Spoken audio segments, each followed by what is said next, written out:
আপনারা দেখতে পাচ্ছেন হযরত শাহজালাল ইন্টারন্যাশনাল এয়ারপোর্ট ঢাকা।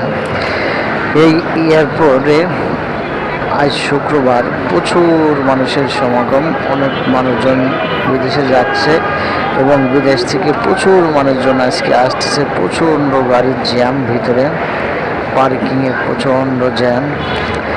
এই এয়ারপোর্টে 2009 সাল থেকে 2026 সালের মে মাস পর্যন্ত কত মানুষ যে নিয়ে গেলাম আর নিয়ে আসলাম, যাত্রী হিসাবে যাত্রী বহন করলাম তার হিসাব নাই।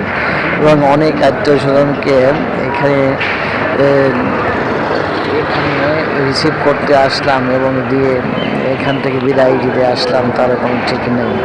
কিন্তু জীবনে কখনো এই এয়ারপোর্ট থেকে যাত্রী হতে পারলাম না, আর হতে পারবো নাকি তাও জানি না। যাক, জীবনে প্রচুর মানুষকে যাত্রী হিসেবে নিলাম, আনলাম। তারপরেও একটি আনন্দ আছে, মাঝে মাঝে এখানে আসলে মনটা ভালো লাগে।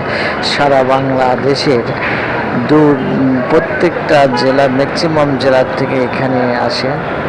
এখানে মানুষজন দেখা যায় কেউ ফুল হাতে দাঁড়িয়ে আছে ঘন্টার পর ঘন্টা, কারো বাবা, কারো ভাই, কারো বন্ধু, কারো আত্মীয় স্বজনের অপেক্ষায় প্রহর গুনছে কখন আসবে, দেখা হবে।